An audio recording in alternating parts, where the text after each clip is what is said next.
Bruno e Matheus são amigos desde o ensino fundamental. Os meninos que estavam na mesma turma saíam juntos e participavam das mesmas atividades. Muitas pessoas em sua pequena cidade pensavam que eram irmãos, mas Bruno e Matheus tinham famílias completamente diferentes. Bruno cresceu em uma família amorosa, seu pai ganhava um bom dinheiro e sua mãe era dona de casa. E Matheus vivia em uma família pobre com muitos irmãos. O pai bebia muito e batia na mãe, e o menino às vezes apanhava também. Mateus muitas vezes fugia de casa e dormia na casa do amigo, mas seus pais imprestáveis nem percebiam. O menino considerava Bruno e seus pais como sua família, e eles o tratavam como seu filho. Eles também sempre o alimentavam com jantares deliciosos e lhe davam roupas e sapatos. O mais interessante é que os aniversários do Bruno e do Mateus eram no mesmo dia. Quase sempre comemoravam juntos, como irmãos na casa de Bruno, e sempre ganhavam os mesmos presentes. A própria família de Mateus não se lembrava de quando algum de seus filhos fazia aniversário e nunca tinha ido a uma festa.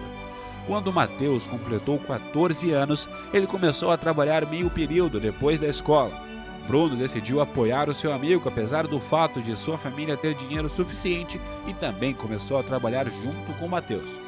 Os adolescentes faziam todo tipo de trabalho e se apoiavam em tudo. Ambos tinham planos de terminar a escola e se mudar para uma cidade maior, mas esses planos não estavam destinados a se tornar realidade.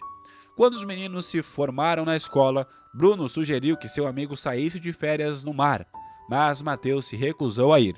O menino compreendia perfeitamente que tinha que pensar por si mesmo como continuar construindo sua vida e confiar apenas em si mesmo. Seus pais não iriam ajudá-lo de forma alguma. Mateus planejava economizar algum dinheiro em casa, depois se mudar para a cidade grande, se estabelecer lá, encontrar um emprego e depois tentar ir para a faculdade. Bruno estava bem ciente disso, mas também não podia se negar a tirar férias. Ele foi com seus bons conhecidos e voltaria em uma semana, mas foi embora para sempre. Ele foi pego na correnteza e se afogou. Seus pais sofreram muito com a perda de seu único filho. Mateus decidiu ficar em sua pequena cidade por mais um ano. Ele simplesmente não podia deixar essas pessoas aflitas que o trataram tão bem durante toda a sua infância. Ele decidiu que iria visitá-los todos os dias. O menino ajudava de todas as maneiras que podia. Fazia trabalhos domésticos, jardinagem e, claro, sempre lembrava a família de Bruno de que eles não estavam sozinhos. Um ano depois, Mateus foi para a faculdade e saiu para estudar. Mas uma vez por mês, ainda vinha visitar os pais de Bruno. Eles o amavam muito, como se fossem deles, e diziam que sempre tiveram 2 filhos. 10 anos depois se passaram. Mateus se formou na faculdade com honras, graças ao seu trabalho duro e inteligência. Ele conseguiu um emprego como estagiário em uma grande empresa, onde mais tarde assumiu um cargo de gestão. Sua vida mudou abruptamente. Antes, ele contava cada moeda. Agora ele tinha seu próprio apartamento espaçoso na cidade, um carro novo e uma boa conta bancária. Apenas uma coisa não havia mudado. Uma vez por mês, como antes em seus dias de estudante, ele ia para sua cidade natal. Mesmo agora, Mateus ajudava sua família não nativa. Os pais de Bruno já estavam em uma idade que se tornou difícil para eles lidar com reparos e manutenção da casa. E assim por diante, quando o homem chegasse, ele próprio o ajudava, e na sua ausência, contratava um ajudante para eles. A princípio, o pai de Bruno recusou tal cuidado, mas Mateus disse estritamente que, como eles mesmos o chamavam de filho, ele estava apenas cumprindo seu dever, mas com sua família era diferente. Seu pai e sua mãe não se importavam com Mateus. Desde os tempos de faculdade, eles não estavam nem um pouco interessados em seu progresso, e gradualmente, Mateus parou de se comunicar com eles. Pouco antes de completar 30 anos, Mateus veio visitar os pais de Bruno. Ele queria comemorar o dia com a sua família real. O homem acordou de bom humor na velha casa onde passava tanto tempo quando criança. Nada havia mudado muito nos últimos 15 anos. O mesmo cheiro, o mesmo rangido das escadas e o barulho da árvore na frente da casa. Mateus olhou para a fotografia de Bruno que estava em sua mesa de cabeceira. lembrou-se da infância deles, todas as suas brincadeiras, e depois disse que sentia muito por ele não estar perto agora. Mas apesar disso, Bruno sempre estaria em seu coração. Então, o homem tomou seu banho matinal e desceu para a cozinha.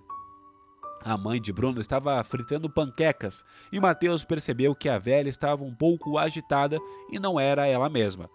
Ele achava que era a dor de perder o próprio filho que a fazia se sentir assim, mas na verdade não era a única razão. Foi hoje que os pais decidiram contar a Mateus o segredo que guardavam há 30 anos. À noite, a pequena família sentou-se ao redor da mesa redonda. Mateus sentiu que havia alguma tensão no ar. Ele sentiu-se deslocado e decidiu animar seus pais dizendo que estaria lá sempre para eles. E que ele próprio ficou muito magoado com a memória de Bruno e que o filho deles os amava muito. Com essas palavras, a mãe chorou e disse que iam contar a ele o que estavam escondendo há tantos anos e tinham tanto medo de contar. Enxugando as lágrimas, a mulher contou-lhe uma história que ia levar consigo para o túmulo. Há 30 anos, 2 meninos gêmeos nasceram em sua cidade. Um dos gêmeos foi diagnosticado com defeito cardíaco imediatamente após o nascimento. Sua mãe, não querendo cuidar da criança doente, o abandonou. E esse menino era Bruno. Ao mesmo tempo, um casal sem filhos, se conformando com a impossibilidade de dar à luz a seu próprio filho, decidiu adotar e sua escolha recaiu sobre Bruno. Eles ficaram tão impressionados com o fato de sua mãe biológica se recusar a ter um bebê doente que não tiveram medo de seu diagnóstico e imediatamente decidiram adotá-lo. Quando eles estavam fazendo a papelada, descobriram sobre sua mãe e irmão por acidente. O casal também queria adotar Mateus, mas sua mãe recusou de pronto, porque dependia do apoio financeiro do governo. E aconteceu que os irmãos viviam em famílias diferentes. Mateus não conseguiu conter as lágrimas, por isso sentiu amor fraternal por Bruno. Mateus ainda não sabia o que fazer com essa verdade, mas uma coisa ele sabia com certeza. Ele estava muito grato a esta família pelo grande amor que lhe deram e por uma infância feliz apesar de tudo. Então é isso, pessoal. Se você chegou até aqui, te convido a se inscrever no canal e deixar um comentário sobre o que achou da história. Obrigado e até a próxima!